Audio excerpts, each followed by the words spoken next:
call this meeting of the Lancaster County Planning Commission to order.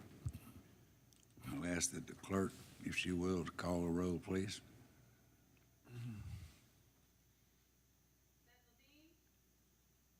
Alan Patterson. Here. Sheila Henson. Here. Tamika Neely. Here. James Barnett. Here. Chairman Deese. Here. She will make a note for the record that a quorum of the Lancaster County Planning Commission is present. The public notice of the meeting, including the meeting agenda, has been posted the required length of time in the lobby of the County Administration Building and on the county website, and that the news media was informed of the time and place of the meeting. I want to welcome each of you to the Planning Commission meeting. It's good to see you out on a day that's not as bright and fancy as we would like for it to be. If you will take a moment while we are getting ready to start. If you've got a cell phone, a pager, any noise-making devices, please turn them off or put them on vibrate so they do not disturb the meeting.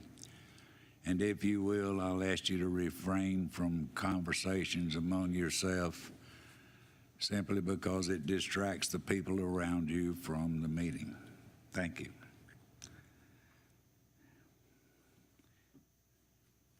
Now it's time to approve the agenda. Mr. Chairman, I'd like to make a motion that we amend the agenda under public item 5C. Applicants requested it be deferred to February the 21st. I have a motion to amend the agenda. Do I have a second? Second. I have a motion and a second to amend the agenda to eliminate 5C from this agenda to be replaced on the February 21 agenda. All in favor? It's unanimous. Thank you.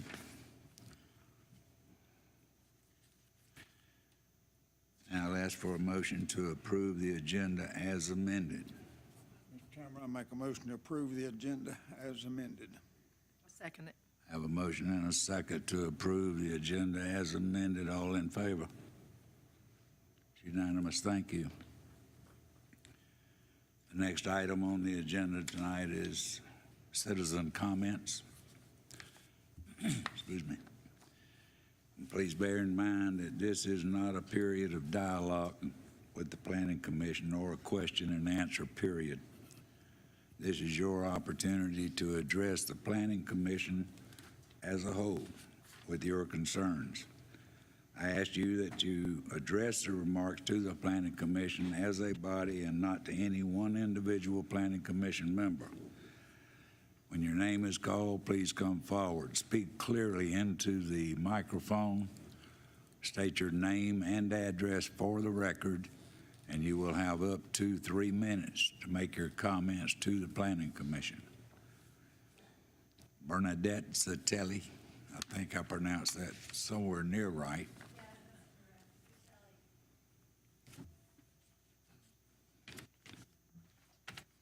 Hello, my name is Bernadette Satelli. I live at 1972 Hollybrook Lane in the Eastway subdivision in Lancaster. I purchased a 2+ acre lot and I built my home. I moved in after the public hearing rezoning meetings in May for RZ 2022-0175 Gabriel John Hardy, north of 9 subdivision. I found out about the rezoning of 38.92 acres from low to medium density this past October, and I was not happy. That is why I'm here today, to express my and my neighbors' disappointment and dissatisfaction with this decision and to oppose the traffic impact analysis. I have spoken with numerous homeowners who live in Eastway regarding the rezoning, and not one person knew about the public hearings in April and May last year. Eastway is a small community, and we are not an HOA. All of the homeowners own 1+ acre lots, and the majority of them did not want the 38.92 acres rezoned to medium density.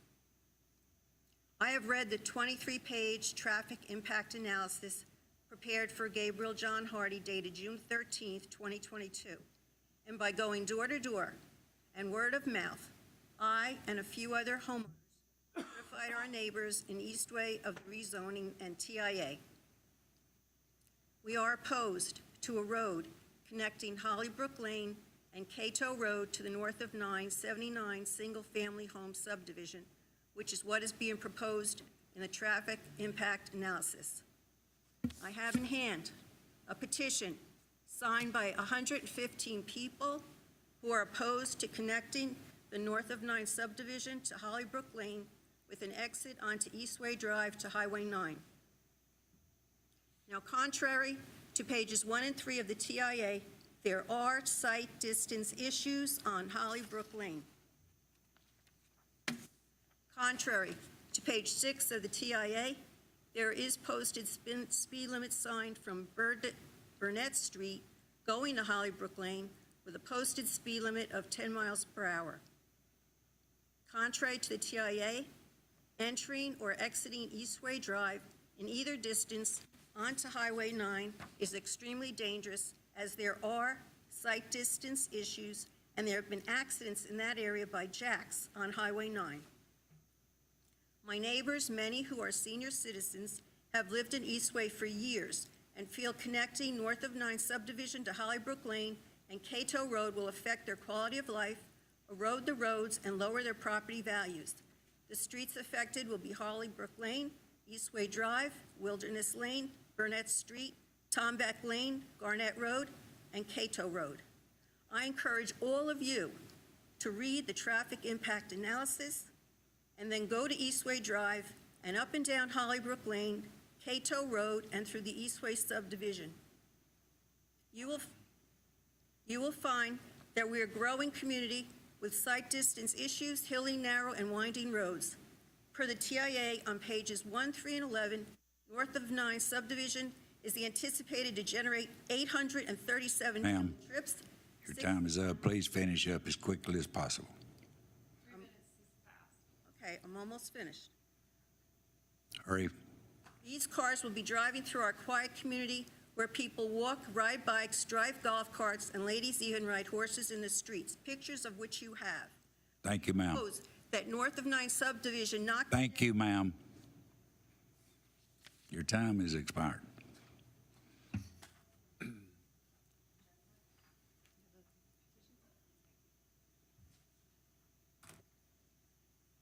Bill Meakin.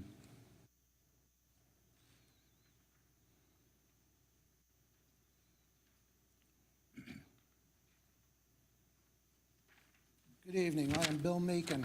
I live at 1972 Hollybrook Lane. I'm here about the concerns about the north of 9 subdivision. The traffic analysis study that was done is flawed. It states no line of sight issues and 35 miles per hour on Hollybrook Lane. Hollybrook Lane has a tight S-curve, a posted 10-mile-an-hour speed limit in one area, and another section has a tight 90-degree turn and no line of sight. And another section has a curve and side road intersection. The road also has a blind hill crest where you cannot see when going over that hill.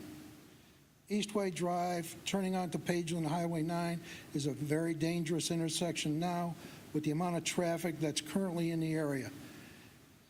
And adding more traffic from this development is a disaster waiting to happen. These roads, Eastway, Hollybrook, Burnett, were never designed for the amount of traffic that this development will generate. To use Hollybrook Lane as a main road into and out of this development is a mistake that will have disastrous consequences. EMS, police, fire will all have delays in their response time in emergencies. I believe that the builder should have direct access to Pageland Highway 9. Their plan shows land and homes right up to 9 that could be used for an entrance and exit instead of Hollybrook Lane. This development will add hundreds of auto trips 2 times a day, plus post office, UPS, FedEx, Amazon, and others daily using the road that were never designed to accommodate that much traffic. I am asking you to actually go and drive on these roads, to actually see for yourself what we're talking about. The only benefit from this development is to the builder's bank account. It does not fit the aesthetics of the surrounding areas, quarter-acre lots. We all have much larger lots. That's why we bought out in the country. It will have a negative effect on the property values of the current homeowners, and it will lower the quality of life, going from a peaceful, quiet, safe street to a dangerous, noisy situation. Just because there is land doesn't mean that we need to put in large developments like this one if the infrastructure cannot properly handle it. Please do not let this builder use Hollybrook Lane. You were appointed to serve for the good of the people and the community. This project does not help or provide any benefits to the community. It does just the opposite. Thank you for your time. Thank you, sir.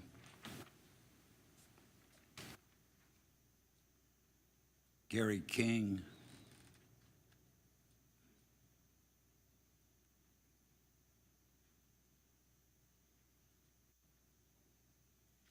Good evening, Commission members. I appreciate being able to talk in front of you. It's about the same concern, the north of 90. Give your name and address for the record, please. Up. Okay. Jerry King, Gerry, then King. I live at 1933 Hollybrook Lane. I'm just as discouraged as Bernadette and Bill are. I think they've covered this very thoroughly, our concerns about everything they've spoken about. Also, when I was going around gathering petitions, I found that a lot of the log trucks are coming up through Tom Beck and into the development, and therefore that's going to add a lot of problems because of all the log trucks, construction trucks. They cut off 9 where AutoZone is, come up Cato and through Tom Beck to access Hollybrook as it is now, because we have like 6 more houses going in at the end of our street. And you can imagine what they will be doing and how much they will cut through for the 79 homes. Also, I see no reason why the exit and access roads have to include Hollybrook Lane. They can easily go back out Route 9 instead of making such detrimental impact on Hollybrook Lane. That's all. It just seems too much of a burden for that many homes to cut through our street, and we did also move out there to be in the country. A lot of kids, golf carts, horses, and it would just be much too much of a burden because you know the people that live in that new development are going to go, most of them, go north up toward Charlotte, and they're not going to go out Cato. They're going to come right up Hollybrook, Eastway, some of them. Others continue down Hollybrook, down Tom Beck to access out. It's just too heavy of a burden for the area. So I appreciate your looking into this and making sure that we can keep our neighborhood as it is and not extend that cul-de-sac. Thank you very much for your time. Thank you, ma'am. Ken Bailey.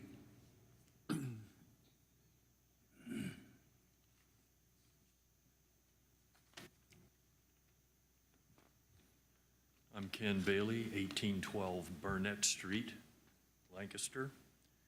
I speak against opening access to Hollybrook Lane from the proposed north of 9 subdivision.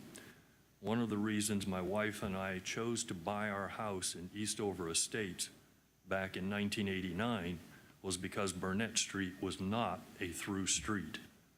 The intersection of Hollybrook Lane and Burnett Street is the corner of our property.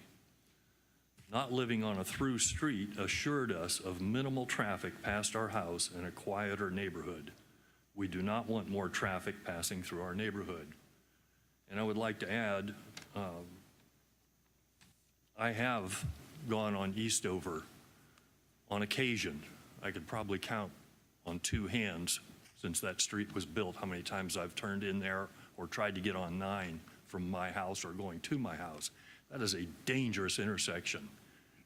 I don't care what the traffic survey says. I challenge each of you, just drive out Highway 9, see if you can find Eastover to turn onto. If you can't, turn on Garnett, go past my house, and you can find Eastover quite easily once you get out the end of Hollybrook. But it's on the inside of a curve.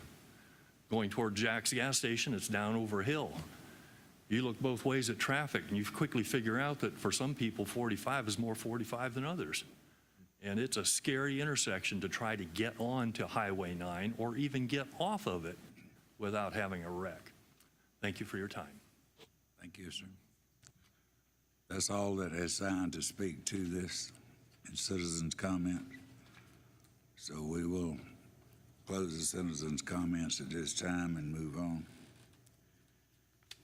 Commissioners, you have before you the minutes for several meetings that we need to approve. The first is for November the 3rd, the workshop. Do I hear a motion to approve? Motion to approve. Second. A motion and a second. All in favor? Thank you.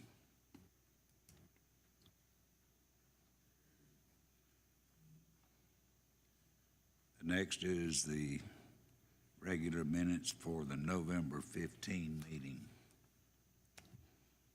Mr. Chairman, I move for approval. A motion to approve Second. and a second from Ms. Neely. All in favor? It's unanimous. Thank you.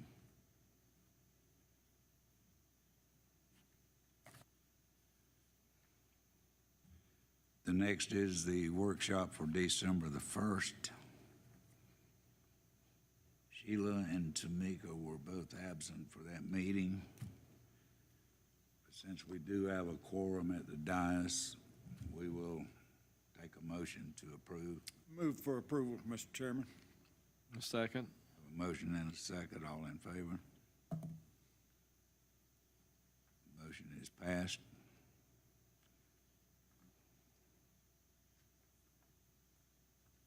Next is the January 5th workshop. Tamika, Mr. Levine, no, I'm sorry, I missed one. December 20th, Tamika, Levine, and Sheila were missing. But do I have a motion to approve? Motion to approve, Mr. Chairman. Second. Have a motion and a second to approve. All in favor?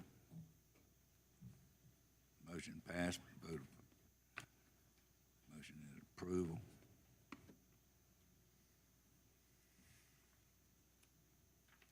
I knew I picked up one too many on it.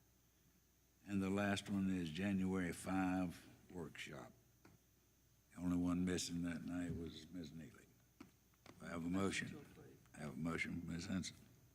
Second. And a second from Mr. Barnett. All in favor?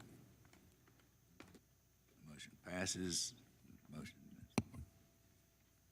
And those minutes are approved also.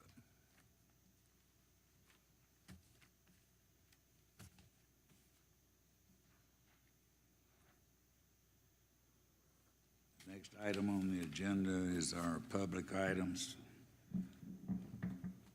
Item 5A, rezoning 2022-2335 McGinn-Cooper.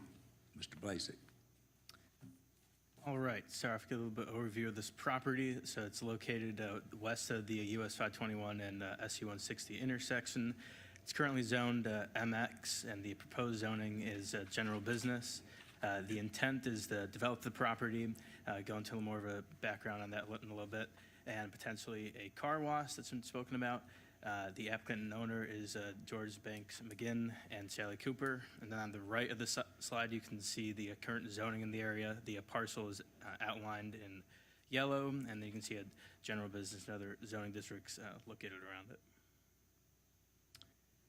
Here's some location photos of the site. So for the photo on the left, it's more of an aerial view, and the parcel's again highlighted in yellow. And then it's right next to the 521 and 160 intersection. You also see a farmhouse located nearby. And then the photo on the right is more of on the ground looking at the parcel from 160. And you have two more location photos, one facing east on 160 and one facing west along the sidewalk.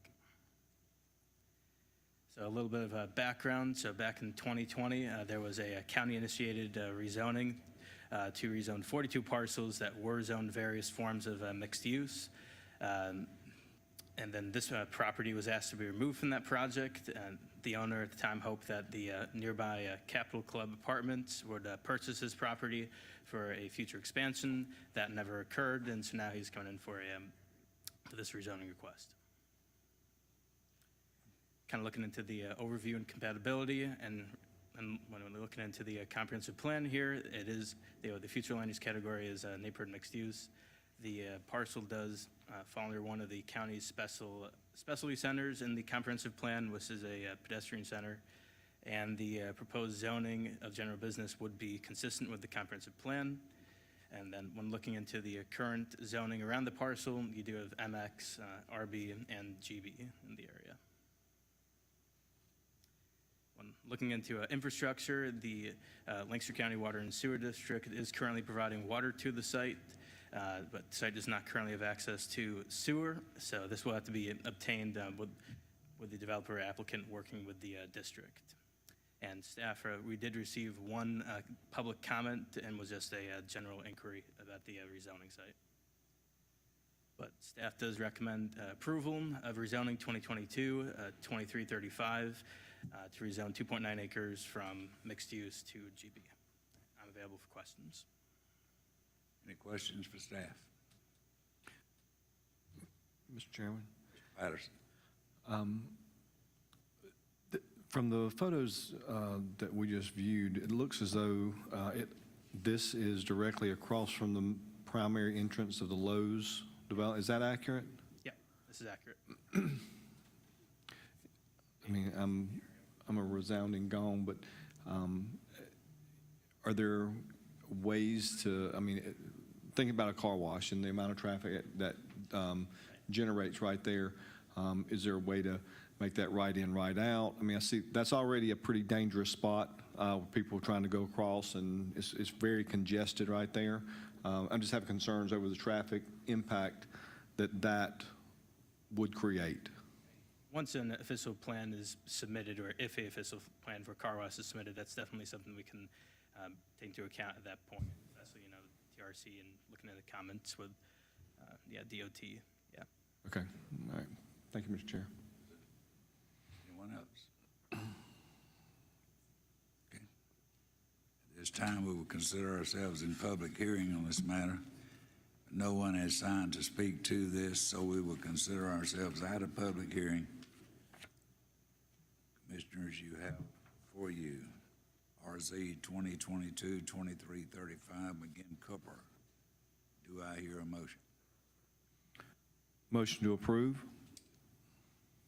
Second the motion. Have a motion and a second. Any discussion? Hearing none. The motion is to approve by Mr. Patterson, seconded by Mr. Barnett. Could we have a roll call vote, please? Alan Patterson, Four?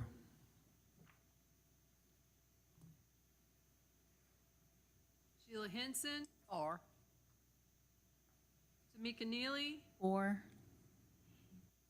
James Barnett, Or, Chairman Deese. Or, the motion to approve is passed by a vote of 5-0.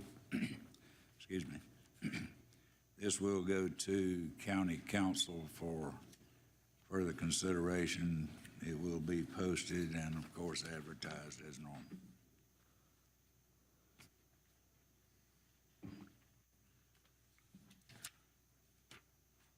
The next item is rezoning 2022-2317 Kershaw Depot.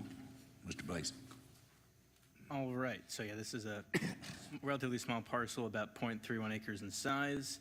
It's located on the corner of North Cleveland Street and West Richland Street in Kershaw. It's currently unzoned. It was former Norfolk Southern right-of-way that was gifted to the town of Kershaw. Town is now proposing to zone that to the Central Business District, or B1, for potential future office space for the Hale Gold Mine. And then on the right, you can just kind of see the general area. You have B1 to the east of the property, and then kind of more residential to the west. So here's some more location photos of the site. So the left one, yet again, being more of an aerial photo. You can see how the subject parcel is located next to the Kershaw Library and the First Presbyterian Church. And then on the right, you can see a close-up view of the former Norfolk Southern Station. And two more photos of the site. The first one on the left is more the southern end of the parcel, and then the other one is up by the depot looking out onto North Cleveland Street. Looking at the comprehensive plan, the future land use category here is urban, and the proposed zoning to B1 would be consistent with the comp plan, and that's also outlined in the table below, just kind of showing the zone districts around the parcel. In regards to public utilities, the town of Kershaw is currently providing the site with water and sewer access. So staff does recommend approval of RZ 2022-2317 to rezone to zone 0.31 acres to the Central Business District B1. I'm available for questions. Any questions for staff? Hearing none. Just as a point of reference for those of you who may not know, the town of Kershaw, we do their planning, but everything goes back to them for their final decision. So if we could, we have a public hearing for this matter, but no one is signed to speak to this, so we will consider ourselves out of public hearing. Do I have a motion? I make a motion to approve. I have a motion to approve from Ms. Henson Second. and a second from Mr. Patterson. Any comments? Any discussion? Mr. Patterson? Just a general comment. I think it's good that, that this site is going to be potentially used within the city and hopefully preserved for current use and future usage. I think that's very responsible. Yes, it The is. city, Glad we're thankful for it. yeah.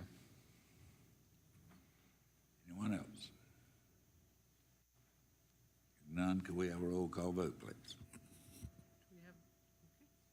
Alan Patterson, 4? Tamika Neely, Or. Sheila Henson, Or. James Barnett, Or. Chairman Dees. Or the motion to approve is passed by a vote of 5-0. This will go to the town of Kershaw for their council meeting at some point to be approved. The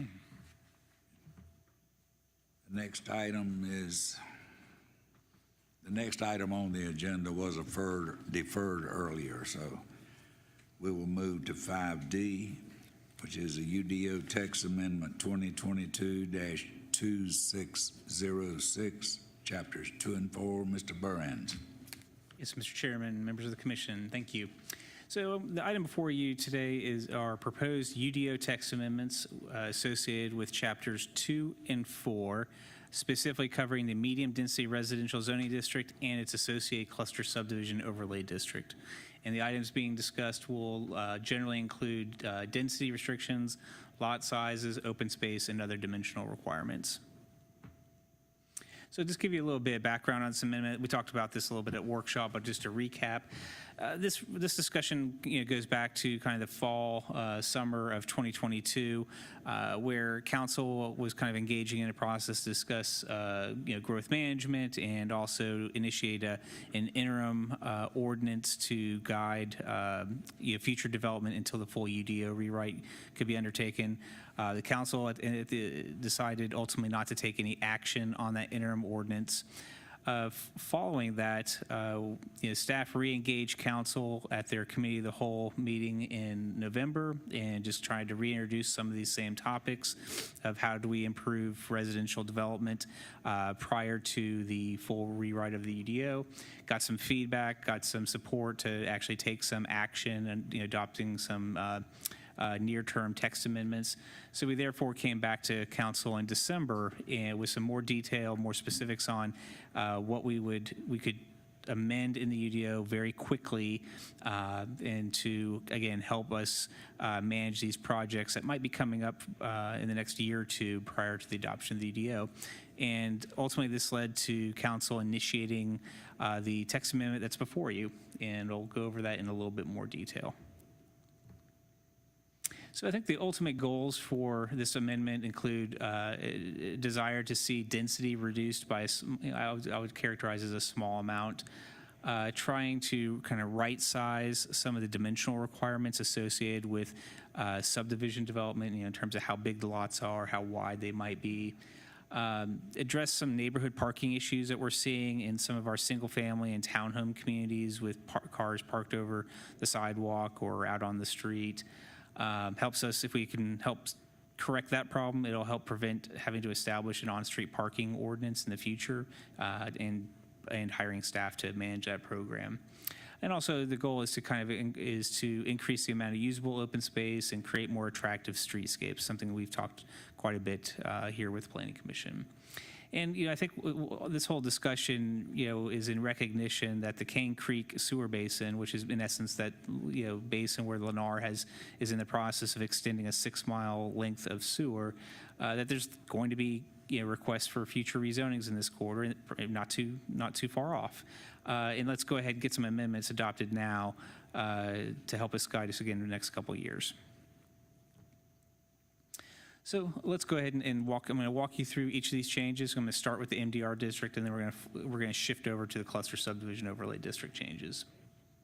So one of the first amendments for the MDR district is to increase the lot size of the MDR district from its current 10,000 square feet and increasing it up to 12,000 square feet.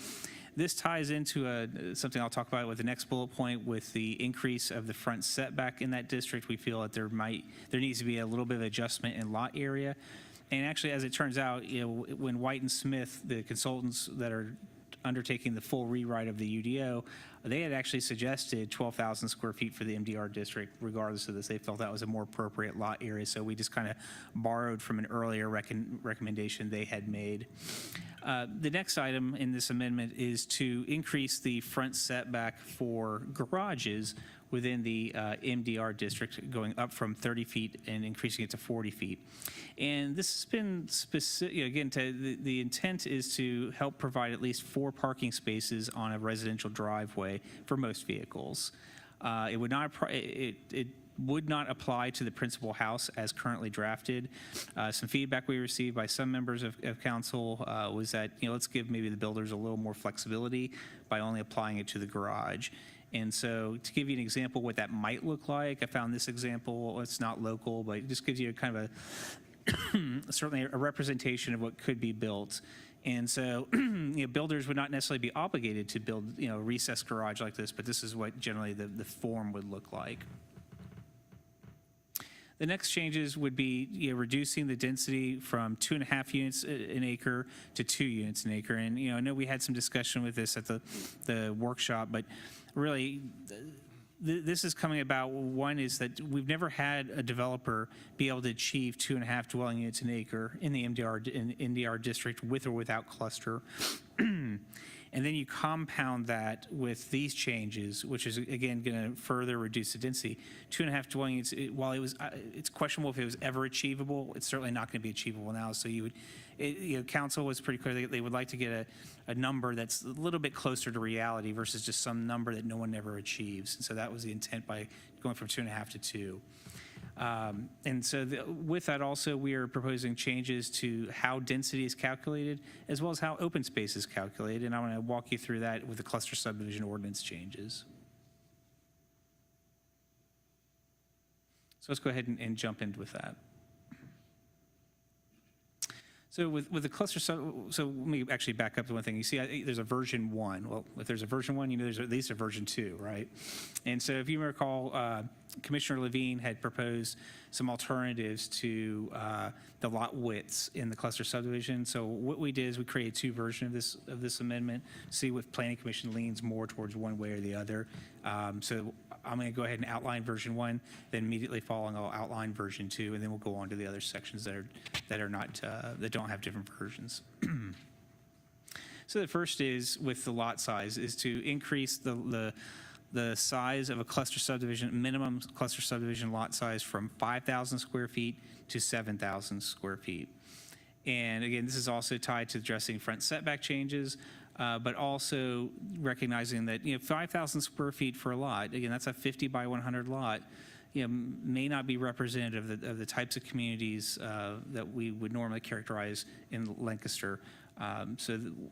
With that, we've proposed going up to 7,000 square feet. And this is an example of a 5,000 square foot lot that is from the Fort Mill area called the Waterside at the Catawba. So just give you an understanding of what a 5,000 square foot lot looks like. I mean, you can get, I guess an acceptable sized house on it, but what you're sacrificing is you have, there is no front yard. You just have edges, edges on the front and edges on the side, and a little bit of rear yard space. So that's sort of the sacrifice of these 5,000 square foot lots. And is that in keeping with how we imagine Lancaster?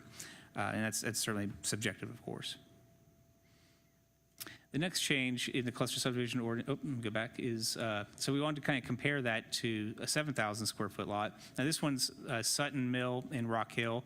Again, a little bit larger, 7,500 square foot lot, so just understand that. But you can see you get, you're by no means getting an estate lot, but you do get a little bit more, living room, if you will. You do get start to see a little bit of a front yard in those, and so just shares you a little compare and contrast.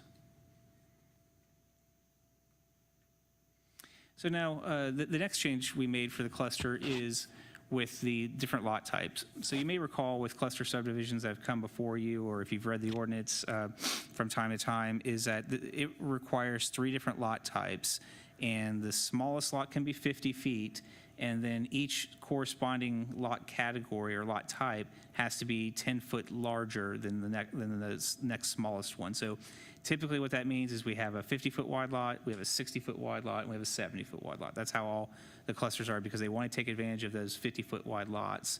And so as we've gone through this process, we kind of felt, and this is kind of more, I guess you could call it as an add-on from staff, it was part of the interim ordinance as well, is we just don't see a lot of benefit from that 10-foot gap between the lot types. I have really good eyesight, and I have to stare at a couple lots to be able to tell you that's the 50 and that's the 60, or that's the 60 and that's the 70. Just can't really tell that difference. Most people can, at least. So what we have proposed doing is going from 3 lot types in the current code down to 2 lot types. So still allowing the 50 feet, but requiring a 20-foot gap. So you'll have 50-foot lots and 70-foot lots. So you'll get that true kind of more variety in the neighborhood, and get different housing types, likely with that. Maybe encourage some of the smaller homes, encourage some bigger homes, but having that mixed together in the neighborhood.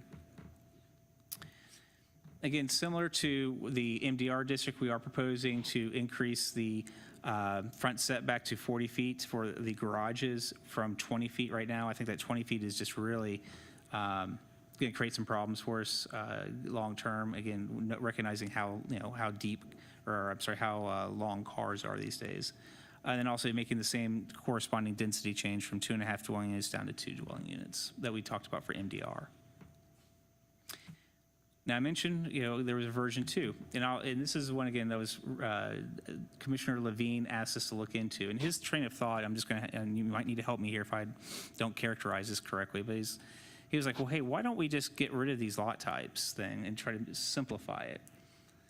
And so he's like, what if we just establish, the lot width of 70 feet, and you're allowed to do a certain amount of smaller lots, and just whatever that percentage needs to be. You don't have to worry about the 20-foot gap or the 10-foot gap. You just allow. And so I think his train of thought was that, hey, if we do it this way, maybe we'll get more. It won't be, a hard 50 and a hard 70.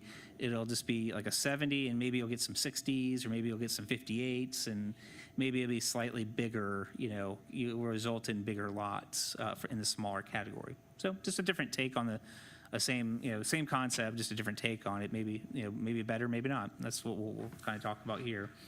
So to do that, though, you have to go into the code, you have to kind of roll up your sleeves a little bit more and tinker with the code a little bit more than with the prior one.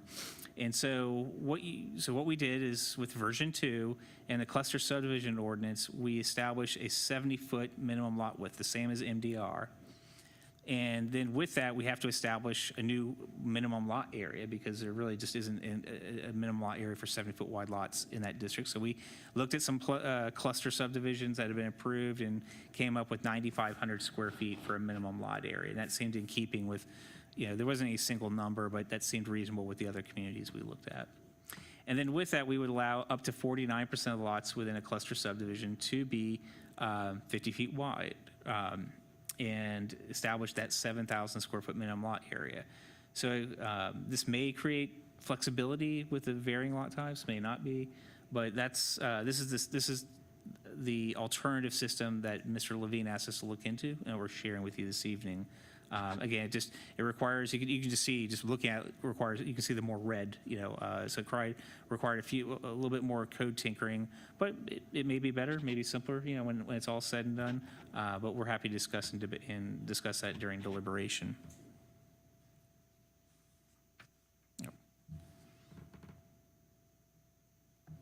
Okay, I also want to talk about two more pieces related to open space and block face that are going to apply equally, whether it's in MDR or in cluster subdivisions.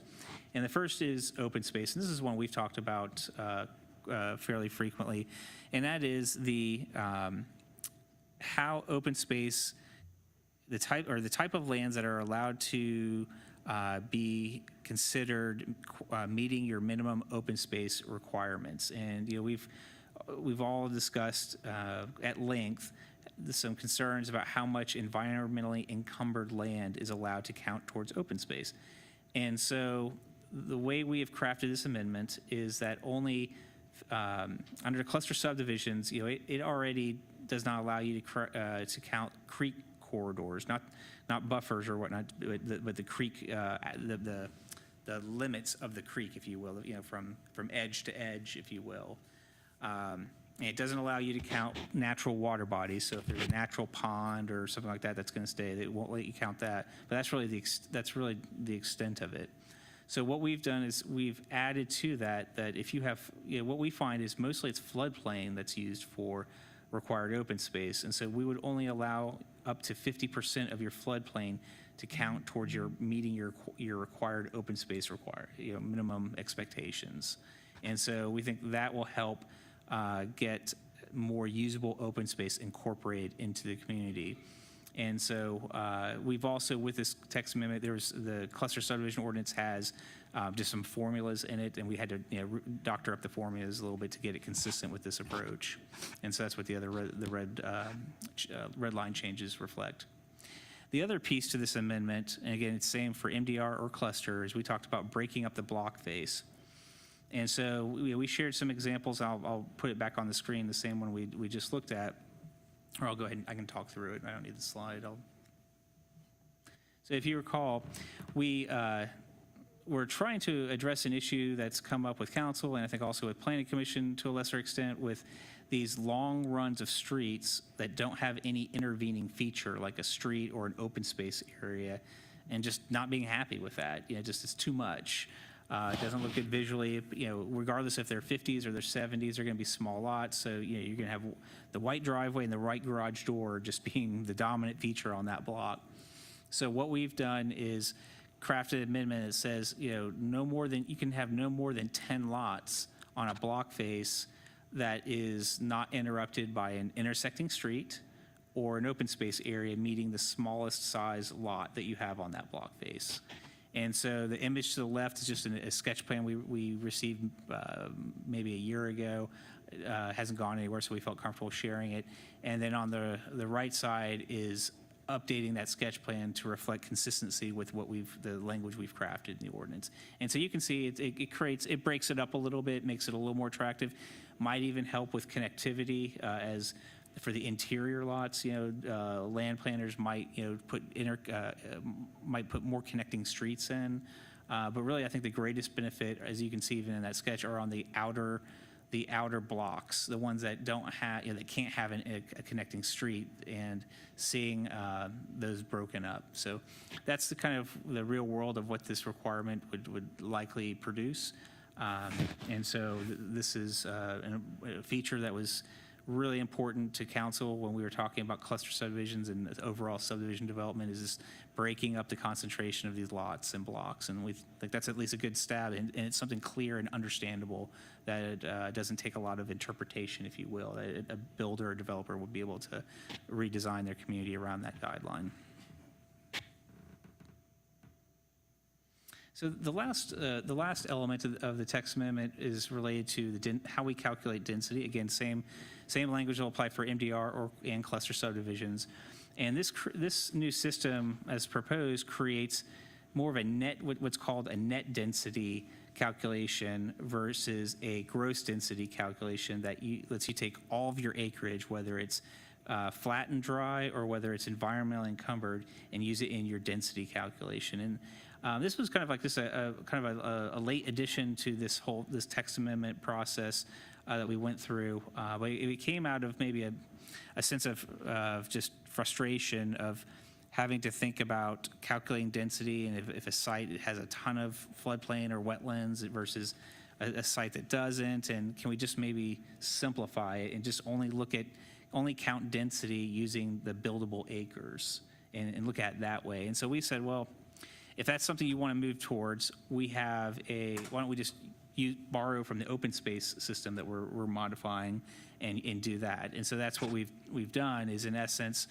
if you're building on a site, you can only use 50% of your primary conservation open space land and floodplain in your density calculation. And so that's, we think, is the most efficient way. If that's the direction Planning Commission Council wants to go, that would be the most efficient way to do it.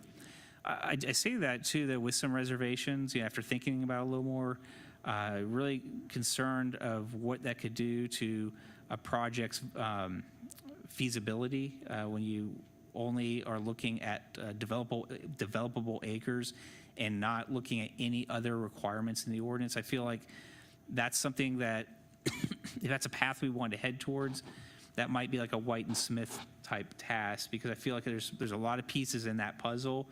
And what I wouldn't want us to do is to adopt something that's envisioned as a quick, an efficient UDO amendment and create some unintended consequence that we hadn't thought out. And I wouldn't want to put builders and developers in that position where they can't make money on a project because they just can't get any density out of it, or get acceptable density to make a profit. And so we wrote it as requested, but we do have some reservations on that. So ultimately, staff does recommend approval of the text amendment before you. We do ask that there is some further consideration on that density calculation formula that I just walked you through. We also believe, with Planning Commission's ultimate recommendation, we do need some direction from you if you like version 1 versus version 2, and if you have any commentary for the density calculation process. So I know it's a lot of information, but some of it I think you've heard before, not only in workshop, but with the interim ordinance, because a lot of this does carry over that material. And so I certainly will make myself available for any questions that you have. Thank you, Rob. You're welcome. Any questions for Mr. Burns? Mr. Chairman, Mr. Barnett? follow up the one that Commissioner Levine did. I have a question about it. I'm a little confused when you're establishing 70-foot minimum lot and then you're addressing 50-foot lots. Yes. Clarify that for me. Sure, yeah, I'd be happy. So as we understood it, I think the intent was to simplify, basically get rid of I think his goal was get rid of those lot break, or the gaps, 10, 20 feet, whatever the number is, and just create a simpler system in saying that everything, the minimum lot width, you increase the minimum lot width to whatever you think is acceptable. In this case, we put 70 feet because that's MDR, that's the basic width. But allow them just by right to do a certain amount less than that. And so we came up with, you can do up to 50 or up to 49% at 50 foot wide, which means if 49% can be 50 foot wide, well, then you could go above that. And so to do that also, you have to then establish a new minimum lot area for 70-foot wide lots, because that's not contemplated in the ordinance. And then we also adjusted the 50-foot wide lot area just as part of the other changes that we've talked about. Felt like that was the way I understood it, but I wanted everybody to understand it. Sure. Saying a minimum of 70 sits in your mind, well, how are we gonna do 50? Yeah, when right. They already got a law saying 70. Yeah, So it makes sense when there's a designated amount. I think you would have to, if I was a builder, I think staff would need to be able to explain that to, I don't think they would naturally read that ordinance and get that. Wait, it's 70 is the minimum, but I can also do 50. Staff would just need I think it would just need a little coaching, just Once once they understand once it. they read into it, Yeah, it's clear. I think, I try to remember what Mr. Levine was, his train of thought was with the 50s, 60s, and 70s. In the past, you would see a group of 50s, and a group of 60s, and a group of 70s, depending on the area in the subdivision. And he was trying to get away from that by doing a 70-foot minimum and allowing them to do some 50s, hoping that they would be scattered out. Yeah, I think that might have been an element of it too. Yeah, I think, I certainly don't want to speak for him, but my recollection of that conversation was that Ben was essentially pointing out that with our current cluster subdivision, everything has to be 33%. So your 50-foot wide lots make up 33%, your 60, 33%, your 70, 34%, something along those lines. And he was hoping that you could get to a point where your 70-foot wide lots could make up more. You weren't holding to a specific 50% has to be 50-foot wide, 50% has to be 70-foot wide. You can have more 70-foot wide, but you're allowing some flexibility on that 50-foot. Anyone else?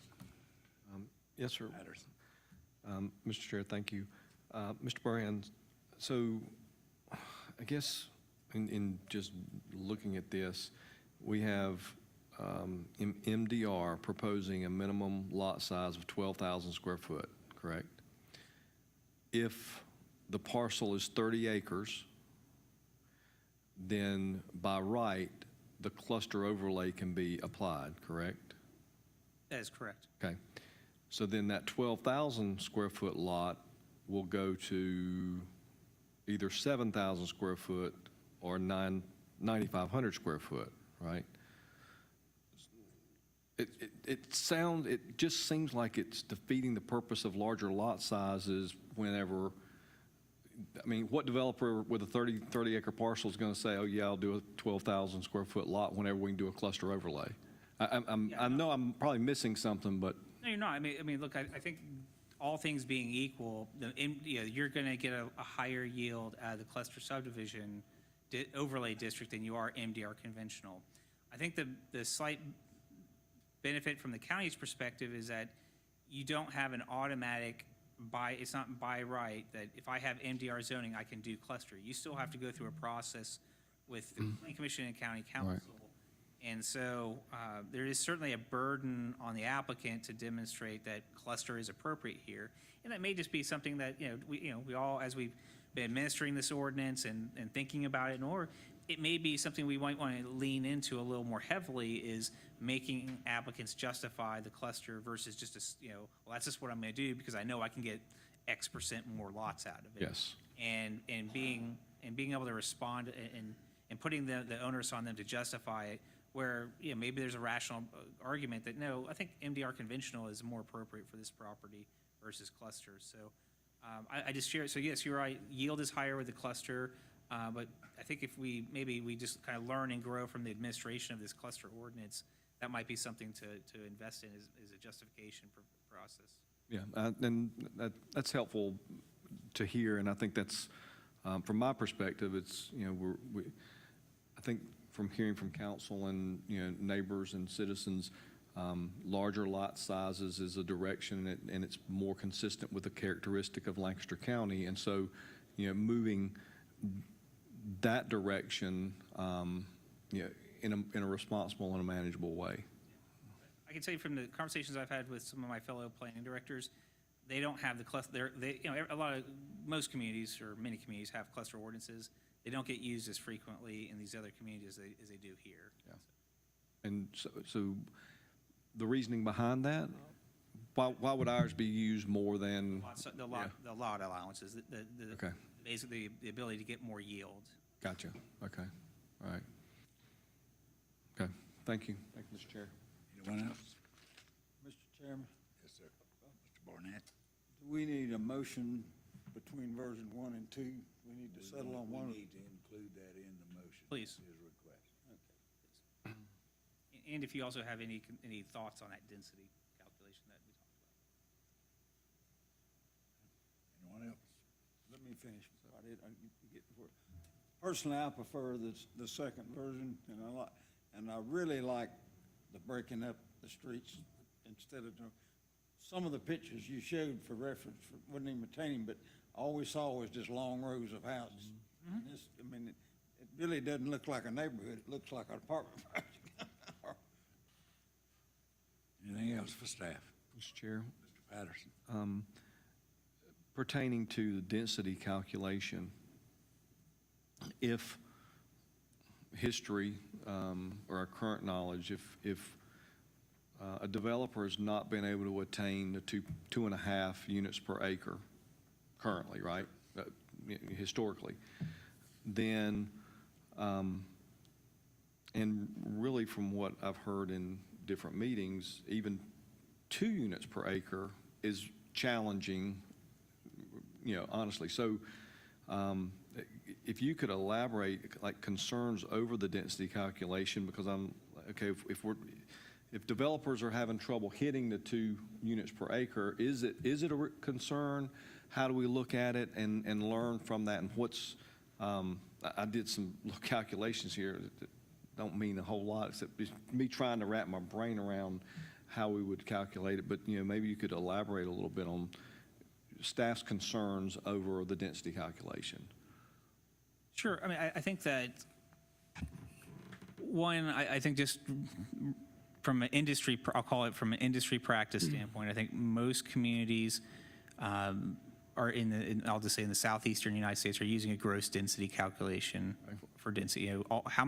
All of your acreage divided by whatever the number is, 2.5, 3, 5, 10, whatever it is. There are some places that do what I'm referring to as a net density calculation, where you take the gross site acreage and then you back out environmental features. Some places you back out other things like streets. You can't count whatever your anticipated street acreages. You back that out, so you're only looking at like the land where the lots will go. And so I'm not saying that you can use a system like that. I've worked in one 20 years ago. That was the first community I worked in, had a system like that. My hesitation with kind of giving an endorsement of that type of process here is I don't think we have fully dug into the impacts of that. And what I wouldn't, we all want to make this amendment, and amongst all the others, is about making the communities better. I don't interpret these as trying to be, let's just shut things down or whatever. We're just trying to make things better. Mm-hmm. And I'm concerned about this because I could see a scenario where a developer or many developers say, we just can't build a profitable project with that because we just simply can't get enough units to make it work. Mm-hmm. And I don't think that's the intent of this ordinance. And if Planning Commission and Council feel like they like this system, and just because of the simplicity of density based on buildable acres, that's fine. I just think we need to make that a more comprehensive, larger analysis, that we would ask our consultants, White and Smith, to come back, because I just feel like there's other elements to this calculation that haven't been thought out with that. Okay. And so, again, when we initiated this, and what we talked about with council is that this was going to be a very surgical, strategic amendments that could be done very quickly. It was initiated in December, and we got it going immediately after. So I'm just a little nervous about what the unforeseen consequences of that might be. Okay. All right. Thank you. Yes, sir. Else? Yes. No, I mean, one of the reasons that right now you're not seeing people get to that 2.5 units per acre is because of the required open space, your ponds, your stormwater ponds, your roads, things like that. So all of that eats up your acreage. So when you're taking away not only that acreage, but also some of the floodplain, when you're starting to calculate density, you diminish what they can get out of that project, just for clarity of anybody. Right. That's the problem now, increasing it to the 50%? So I don't think from a open space, I think it's not a problem for us to have the 50%. I think the density calculation being the same as the open space calculation is where we're struggling as staff, is to trying to figure out if we're seriously diminishing the amount of lots that they can get out of that a developer could get out of a project, to a point where we won't see projects coming in. And to Rox's point, I don't think we're trying to stop development with what we're applying here, but we want to make the developments better, whereas this could have the potential to have some developers that just say, we can't build under that ordinance. Right. Mr. Chairman, one last thing. Patterson. To Mr. Barnett's comment about the version 2. My concern with version 2, the way it's written right now, the way I read it anyway, under item D, we are putting we're actually saying up to 49% of the lots may have a minimum lot width of 50 foot, which is the minimum size lots, and a minimum lot area of 7,000 square foot, which what I see is the minimum. So we're establishing minimums there. And I guess I would have more comfort with it if we specified maximums. If we're saying, okay, you've got to have X number of the large lot sizes, because we're not addressing that. We're saying, okay, you can have this number of minimums, but we're not saying you have to have the larger lot sizes, and they can be anything from 50 foot wide and 7,000 square foot up, right? But If you allow 49% of the 50-foot lots, it would be 51% of the other. But that means that 49% of the lots in this development could be 50 foot wide and 7,000 square foot. The other 51% of the lots, the way I read it, could be 51 foot wide and 7,000 is not. So I'm missing something on the. No, the 51% under this amendment, the way it's written is 51%, or a minimum of 51% of the lots would need to be at least 70 feet wide and have at least 9,500 square feet in lot area. Less than half of the neighborhood could be comprised of 50-foot wide lots. So if you had 100 lots in a subdivision, 51 would be 70-foot wide or larger, 49 would be 50-foot wide or larger. If I may intervene, the simpler way to look at it, Mr. Patterson, is they're all 70-foot lots, but you can have a minimum of 49% 50-foot. In reality, they are all 70-foot lots. In theory, they, depending on what they're building and the cost at the time, they may well decide to build 90% of them 70 foot, but they can't be over 49% 50 Smaller ones. lots. Okay. All right. So it takes away the encumbrance of being 50, 60. That's correct. And again, I think that has been discussed. The idea is to create, maybe it's the words flexibility in how you do smaller lots, so they're easier to intermingle, and you may not get such distinct, like, okay, these are all 50-foot wide lot, 50-foot wide. Maybe it works out that you could have some that are 62 feet wide, Right, okay. and things like that. And so it just might be better, get a better product that way. I'm sorry, last question. Please. Maybe.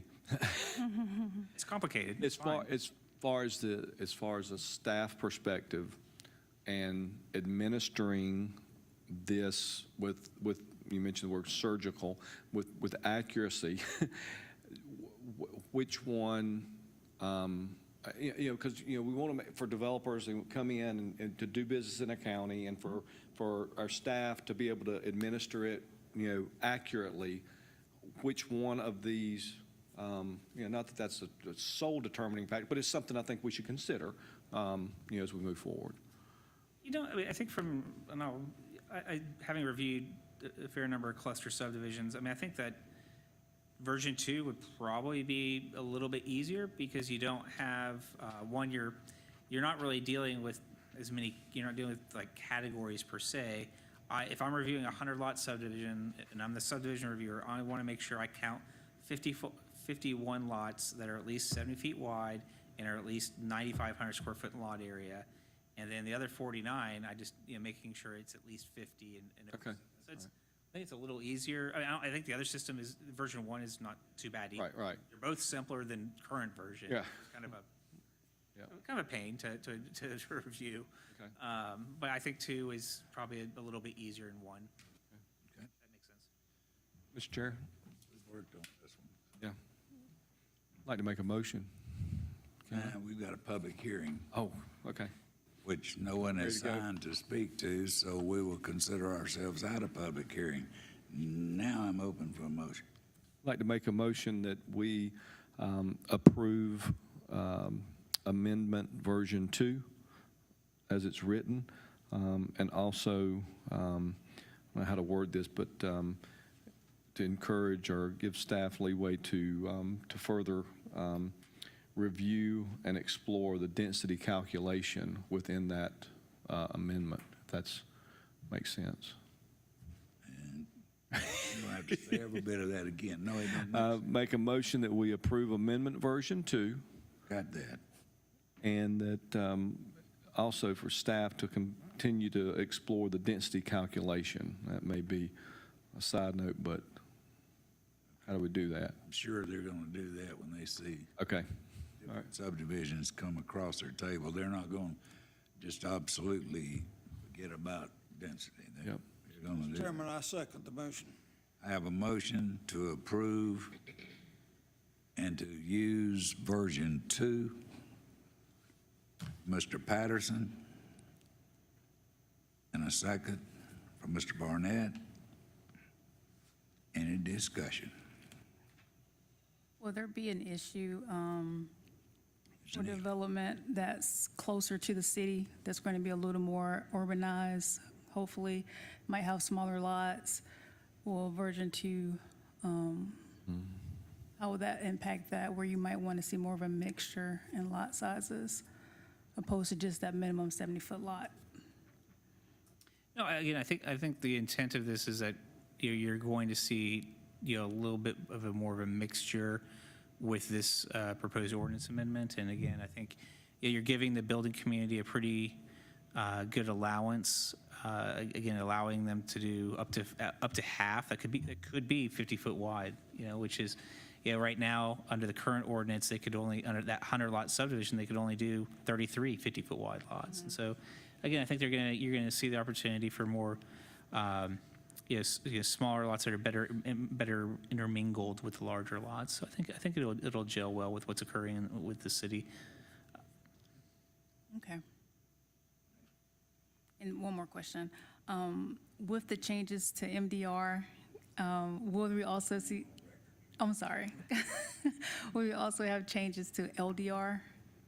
No? Okay. No, we haven't seen a lot of subdivision development with LDR. I think that we have some older subdivisions that were developed under LDR, but really haven't seen the kind of suburban development pattern with it, because those lots are 3/4 of an acre in size. They're just not they're not conducive to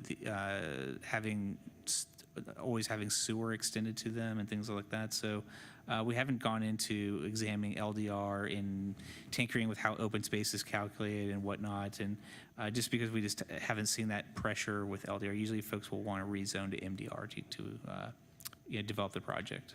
I guess it's more of the numbers, like you go from 2.5 to 2, so currently LDR is 1.5, so will that go down to 1? So just like numbers like that, that was all. Yeah, again, we didn't feel the need to tinker with LDR because, again, they have for example, a lot of this started with a 40-foot with the front setback. LDR has a 40-foot front setback already, so we didn't feel the need that we would need to enlarge the LDR lot to better accommodate that, setback. And so, again, just not having any growth pressures using LDR, it seems to be where you kind of have, a single lot or a single house on one or more acres, and is not one that's, platted up for, a tract builder to come in and build a whole subdivision on. Anything else? We have before us a motion to approve UDO text amendment 2022-2606, chapters 2 and 4, with a recommendation that the version 2 that is shown in the package be utilized. Could we have a roll call vote, please? Alan Patterson, 4. Tamika Neely, Or, Sheila Henson, Or, James Barnett, Or, Chairman Dees, Or, motion to approve passed by a vote of 5-0. And this will go to county council also.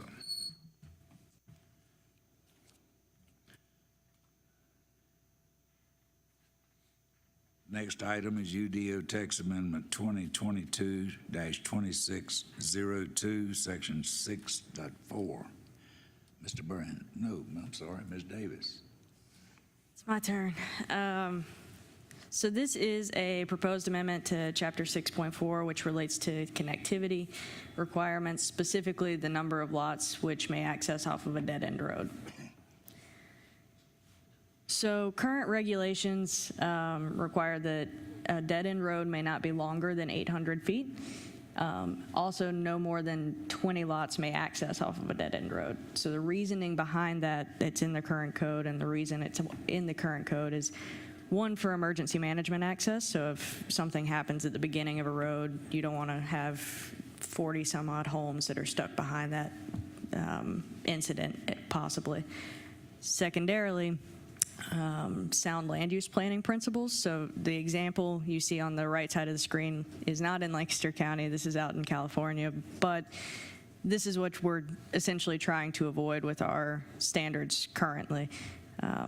You want to have more connectivity, better free-flowing traffic throughout these pods, so you don't have these lots that are just disconnected entirely. So the problem with the ordinance as written is that there are a number of dead-end roads throughout the county that existed prior to the adoption of the current ordinance, which exceed both the maximum length and the maximum number of lots that access off of a dead-end road. So the objective of this text amendment was brought to County Council's attention late 2022. There's been some discussions on and off about it for the last couple of years, but really late 2022, we saw a big kind of push. A variance came through to the Board of Zoning Appeals requesting a variance from this particular section of the ordinance. The variance failed. So essentially, people off of these dead-end roads can't subdivide their properties, which is causing concerns from constituents, also just some general planning concerns. So County Council directed planning staff to prepare a text amendment that could provide some relief to some of these property owners on roads that existed prior to that UDO. So for a few examples, Jennifer painstakingly outlined all of these lovely little parcels for us, but this is Green Pond Road and all of the lots that take access off of Green Pond Road.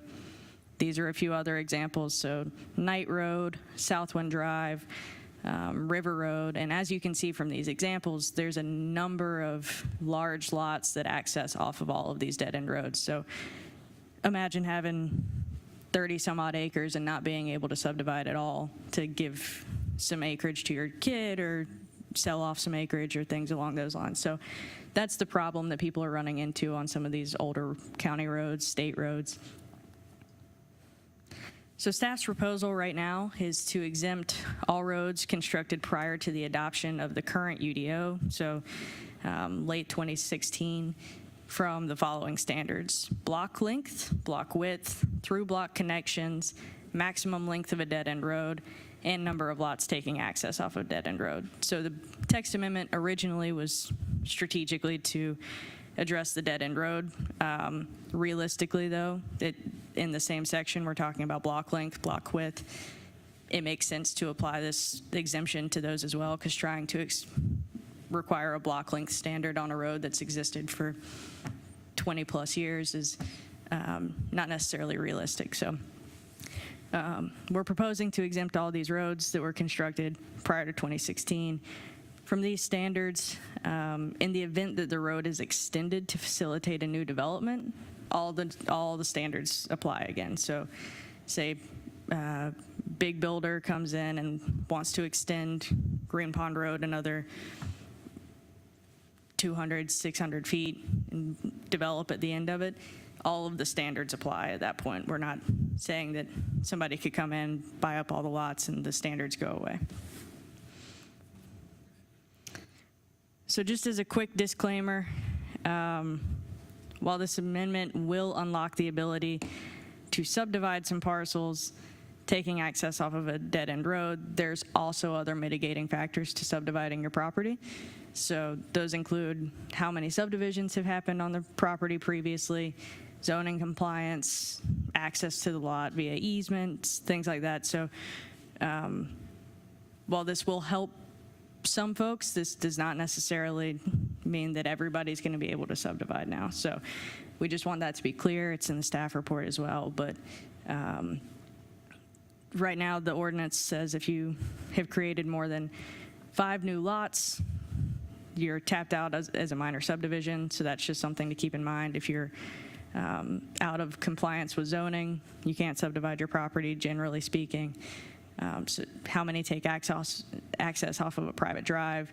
So there's other mitigating factors that kind of go into minor subdivisions. So this isn't a catch-all by any means, but it does unlock a number of parcels that are locked purely from the dead-end road problem. Staff is recommending approval, and we're here for any questions.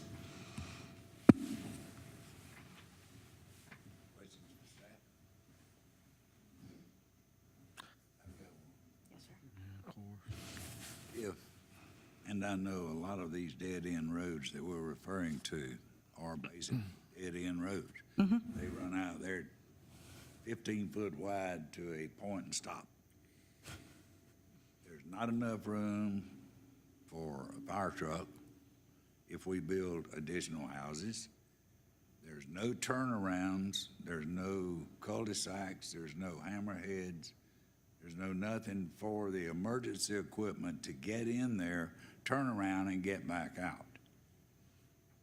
So those are things that need to be looked at when these things come in. I mean, I'm not so much worried about subdividing the property and giving my kid an acre of land to build him a house on. I'm worried about how am I going to get the fire truck to that house if it catches on fire, and how am I going to get an ambulance down there if there is a problem that needs it.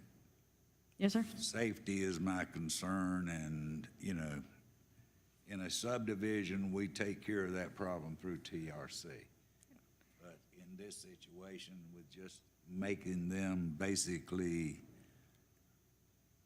like there always were before any codes were written, makes a difference, you know, and I'm afraid that something like that could happen if we start developing those dead-end roads. So that's just my theory. Okay. I'm a safety person. I like to see those vehicles be able to get to your house if you need them. Yeah, I think staff has some similar concerns, but we also want to keep in mind people's ability to develop their property and property rights and things along those lines. So on a minor subdivision basis, Matthew here sees probably 15 a week, maybe more, maybe less, depending on the week, but about 15 new lots come in on a minor subdivision a week, generally speaking.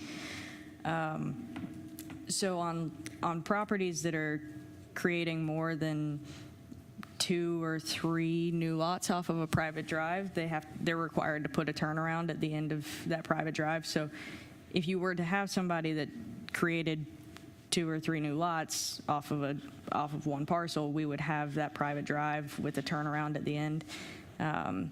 Where those get located is a little tricky. So if the person at the very end of the road doesn't come in, I don't know that I can force them to put a turnaround in their yard, but for the ones that want to come in and subdivide, we have some standards in place for that, at least. Mr. Chair, Yes, Mr. Patterson. I'm just thinking about when and if one of these dead-end roads is extended, and would that extension be just to the length, or if someone had a 30-acre parcel to the one side, would that be an extension of it if it turns off the road? And then, is that the case? So any expansion of the road?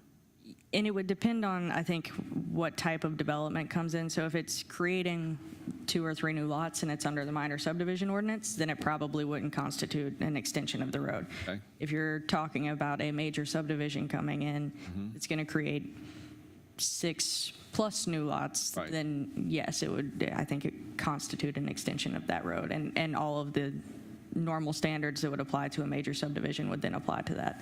So if it's, this may be worst case scenario, if it's halfway down, I'm thinking Green Pond. Okay. Green Pond is not a very wide road, that's to be generous.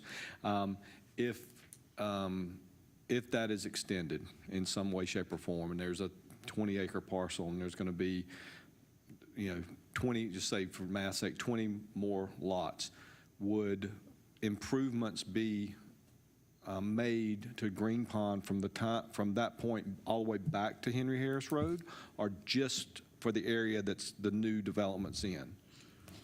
So I think we'd probably look at those on more than likely a site-by-site basis, depending on the roads. So for example, I'm thinking back to the Arbor construction project that came through not too long ago. Based off of the TIAs and based off the width of the road, I think those would play into what improvements have to be made to the road. So for Green Pond, just based off of what I know about Green Pond, I would assume some significant improvements would have to be made before you could have a major subdivision taking access off of that road.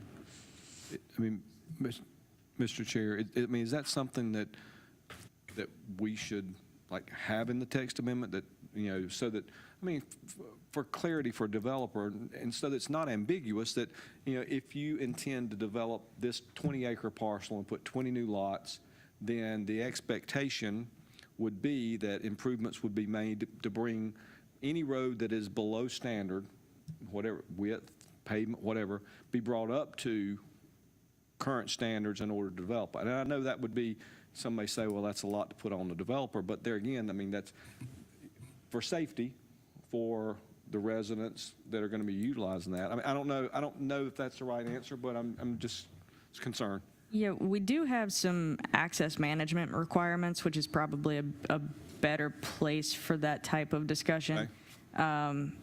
And I'm thinking there's already some language in our access management standards about access to a major subdivision. So you would have to get an encroachment permit from either DOT or a county if it's either of those roads. If it's a private road, it's a little different, but generally speaking, that's when you would handle that, is either through access management and through the encroachment permit and through the TIAs and things, as opposed to this being technically kind of within the connectivity standards, is just kind of a different section of the ordinance, is the best way I can describe it. But I think we're covered via the access management and encroachment permit processes. I just want to make sure that there's mechanism in place that covers that, yeah. Right. Anything else? At this time, we will consider ourselves in public hearing on this matter. No one is signed to speak to this, so we will consider ourselves out of public hearing. Commissioners, you have before you UDO Text Amendment 2022-2602. Section 6.4. Do I hear a motion? Motion to approve? Have a motion to approve from Mr. Patterson Second. and a second from Ms. Neely. Any discussion? Mr. Chairman, I just have a comment. Mr. Patterson. I mean, you know, a number of these roads have been mentioned, or in the northern part of the county, and I think, I mean, to make it to where property owners can give a child or an heir and a homestead, I think that's a good thing for the community, and I appreciate staff working on this. Anyone else? All right, the motion from Mr. Patterson was to approve text amendment 2022-2602, section 6.4. Could we have a roll call vote, please? Alan Patterson, 4. Tamika Neely, 4. Sheila Henson, Or, James Barnett, 4. Chairman Deese, 4. Motion is passed, vote of 5-0. This too will go to county council for their consideration. And these items going to council will be advertised, as always, prior to any meeting in the Lancaster News. There will be published on the website. They are noted in the lobby of the county administration building, all as I stated up front. All right. We are now down to new business. Mr. Burans, I think you're in charge of that section. That's, yeah. So for next month's agenda, we actually had just two conditional use permit cases related largely to auto service type uses. And we also have one UDO text amendment related to outdoor shooting ranges, I believe. It was crafted by the county attorney. And so those items will be before you. We'll certainly discuss them at the February workshop, but those will be before you at the February meeting. And there will be no rezonings. Okay. Anyone else? Ms. Davis? Anything up to date on the comprehensive plan? So I am working with Benchmark to get a new schedule together to give you guys an update on where we're at from a comprehensive plan standpoint.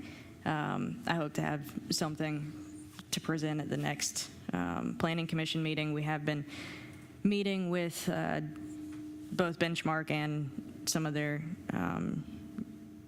subcontractors. So we met with Kimley Horn. Rox and I met with Kimley Horn to discuss the Collector Road study not too long ago. So things are still moving.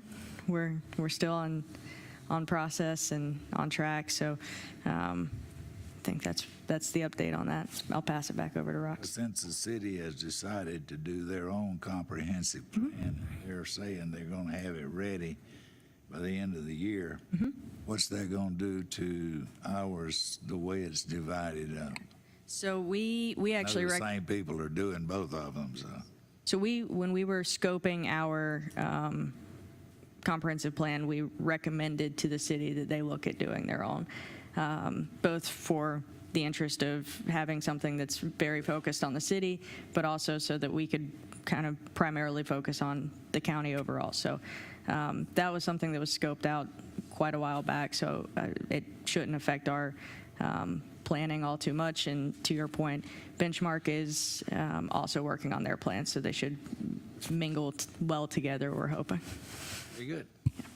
Now we will allow Ms. Burns to have the floor again. Okay, great. Just wanted to share with Planning Commission two updates. One, actually both related to staffing. One is, Mr. DuBose is not here this evening, and if how much you're aware, but the county has been recruiting for an in-house legal counsel to serve the variety of legal needs that we have. And they recently made a hire. Miss Jenny Merck DuPont is her name. She comes to us from Spartanburg County. Most recently, her public service most recently was from Spartanburg County. And so you will not see John at any future meetings. He's still working with the county on a kind of as-needed basis for special projects and assignments and whatnot. So, and he will certainly be helping us in the transition period as Ms. Merck DuPont gets acclimated to working with the county. I think also, going forward, the train of thought will be that the county attorney will only attend planning commission meetings if there's maybe a high-profile case, or if there's a specific need for them to be here. I think the thought is that they're recognizing that there is a tremendous amount of work for the county attorney to do. This would give them an opportunity to focus and serve, provide legal advice and feedback to the county council. But if there were certainly cases or special items needed that are needed here with the planning commission, she can certainly attend for that. So I just wanted to kind of share that with you, just so you can understand that transition. The second piece is one of a more personal nature, and that is I am actually have resigned my position as the Development Services Director for the county. My last day will be February 3rd. And so it's a kind of a bittersweet announcement to have to make to you. And, I've been with the county for just a smidge under 4 years, and it's been a great experience for me. I know I've certainly grown in my role here and my experience, and so I hope I've had an opportunity to help further the mission of the county in the short tenure I've been here. But just wanted to make the Planning Commission aware of this. You will certainly be missed by me, and I've enjoyed our experiences in both the long range and current planning kind of arena, if you will, and I'm certainly leaving behind a very capable staff here, and you've got there is a good team here that will help carry forward until a replacement is found. And I certainly wanted to let everyone know that I am certainly available in the future if I can ever be of any assistance to the county or yourselves personally, for that matter. I don't move heavy furniture very well, but anything else, I'd be happy to assist with. So We're not going to accept, but No. we appreciate the speech. Yeah. So. No. We do, and I speak for myself, and I'm sure I can speak for the members of the commission, that we appreciate the work that you have done and the camaraderie that you've shared with this commission while you were here. Thank you. And we'll make ourselves, some of us, available if you need us. So, Thank you. and I don't move heavy furniture either. Yeah, there you go. Well, I'm not happy about it. I know. So, well, None of us- I'd like to none let of us everybody know. None of us are really happy about it. Well, I'm not even a little bit, so there you go. Sheila, the other side of the coin, we can be happy that hopefully he's moving forward in his career. And be Yeah, we can be happy about that, but I want him to have one right here. Yeah. You just won't give up. No, I won't. I don't like it. That has completed the agenda for the afternoon. Do I hear a motion? I make a motion to adjourn. Motion to adjourn. Do I have a second? We're gonna have to stay here if we don't get That's right. Second. Even do it. Alan, you gave in. And I'll just say I'm in favor. I won't call for a roll call this time. So, if you are in favor, just stand up. Stand up.